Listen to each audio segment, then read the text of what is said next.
Now Vince McMahon has gone from WWE as both CEO and creative visionary, and Triple H has become full-time head of creative, and Stephanie McMahon and Nick Khan are joint CEOs.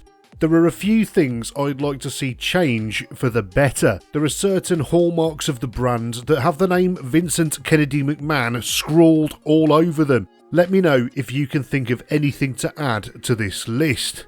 1. Stop giving up on characters and storylines after introducing them. This is a big one to start off. I've just made a video relating to this, covering 10 wrestlers who were hugely hyped up, only for them to end up doing nothing of worth.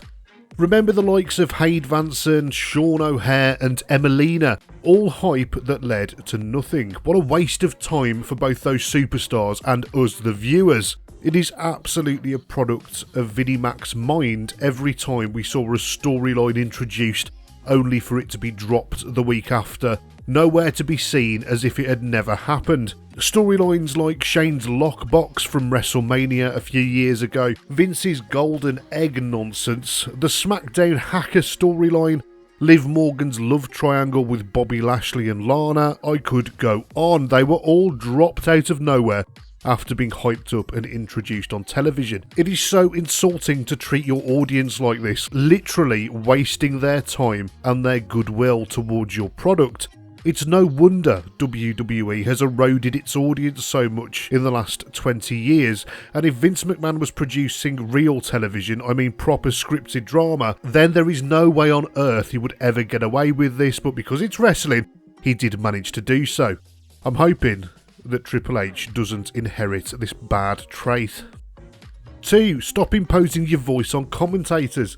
This is a really simple one. Let the commentators do their job and talk naturally to the audience at home. Vince was notorious for sitting on his headset backstage and barking orders at the commentators, particularly Michael Cole, and now he's gone, the commentary is 100 times better already. So it's clear that Triple H is not taking the same stance as Vince when it comes to commentary. It's crazy that a portion of the fan base, me included, used to ride Michael Cole so hard for his terrible commentary, especially seeing how good he is when he's allowed to just be himself. If you're watching this, Michael, I'm really sorry, all is forgiven.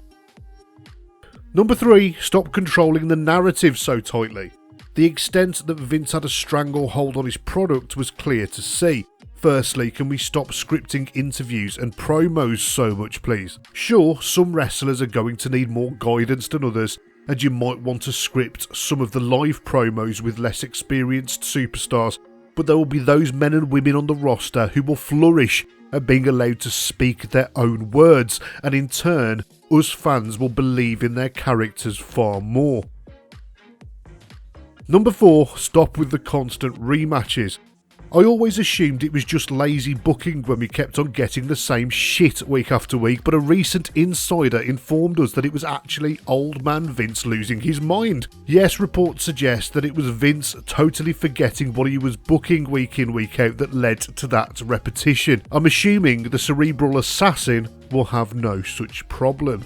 Number 5, stop restricting blood. The exciting news that Raw is becoming TV14 has largely been forgotten in the wake of Vince's retirement, but I'd like to see a return to a slightly edgier product, particularly when it comes to blood. I'm not asking for absolute bloodbaths to be taking place every Friday night on Fox, but a little colour can go a long way in those big marquee matches. The Brock versus Roman Reigns match at SummerSlam last week, it would have been the icing on the cake to such an incredible match if there was a little bit of colour involved. Blood for the sake of blood twice on every premium live event can get a bit boring, but used sparingly it adds a whole new dimension of drama to a main event. Would we remember Eddie versus JBL so fondly if it wasn't for this image?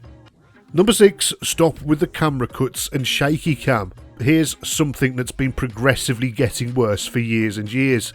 Producer Kevin Dunn is someone fans have speculated might take the high jump now that Vince is gone. He was one of Vince's guys and apparently to blame for all of those headache-inducing directorial decisions. It's something I'd like to see change. Related to cameras, no more invisible backstage camera. You know, when superstars are having a private conversation or getting into a heated confrontation backstage and they don't seem to realise there is a camera on them.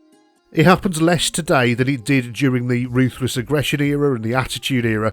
That's because there are less storylines generally, but it still happens and is one of WWE's silly little quirks that we've all come to accept because it's been this way for so long.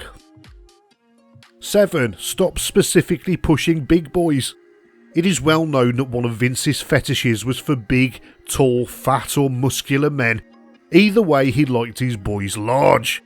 That had changed somewhat in recent years as the last decade specifically saw lots of indie talent being signed up and pushed, but the story was that WWE was going back to that ethos a few months ago, what with the changes to NXT and Vince wanting to produce more in-house trained talent.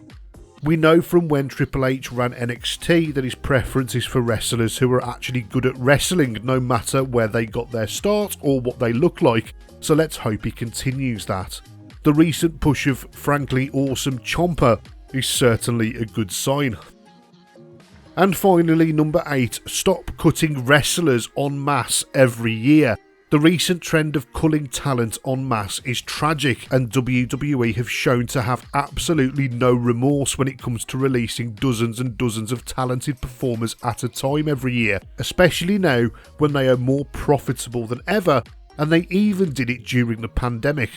How about not signing the talent in the first place if there's nothing for them to do on the roster? Vince was actually quoted as saying that he enjoys releasing people. Well, now he's out the door, how about we stop doing that every year? Anyhow, those are a few of my thoughts on the changes I'd like to see to WWE's product. Some of them we're already seeing start to take place.